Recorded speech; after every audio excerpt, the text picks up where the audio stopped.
लालू यादव के सामने क्या ओवैसी ने सरेंडर कर दिया है?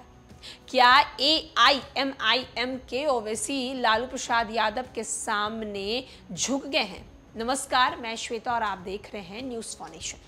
24 लोकसभा चुनाव का बिगुल फूंक दिया गया है। एक तरफ जहां हर राजनीतिक पार्टी अपने अपने प्रत्याशियों को उतार रहे हैं, तो वहीं दूसरी ओर एआईएमआईएम के ओवैसी जो हैं वो लालू प्रसाद यादव के सामने झुकते हुए नजर आ रहे हैं।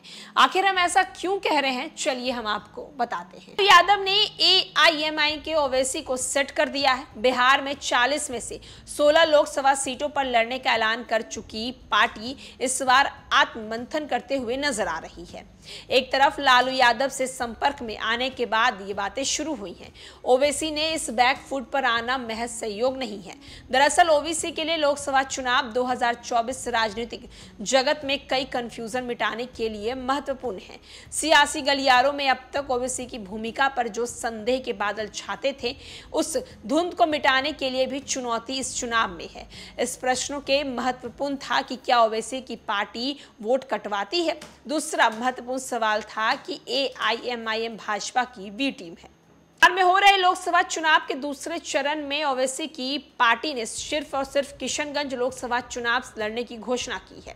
एक तरफ जहां बड़ी समझदारी दिखाते हुए पार्टी ने पूर्णिया और कटिहार लोकसभा चुनाव से तौबा कर मुस्लिम मतों को बिखराव को रोकने का भी संकेत दिया है।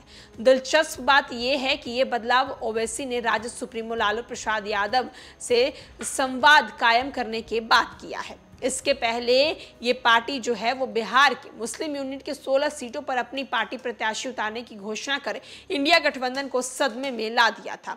निश्चित रूप से ओवैसी की इस घोषणा से एनडीए रणनीतिकार मुस्लिम मतों को बिखराव के रूप में देख रहे थे। एआईएमआईएम के बिहार के अध्यक्ष अख्तरुल इमाम ने पहले ही 11 में से 5 और सीटों पर चुनाव लड़ने का ऐलान किया था। इसमें काराकाट, पाटलिपुत्रा, गोपालगंज, शिवहर, दरभंगा के अलावा पूर्णिया, अररिया, भागलपुर, बक्सर, गया, कटिहार, किशनगंज का उजियारपुर, वाल्मीकि नगर और मुजफ्फरपुर की सीटें शामिल हैं।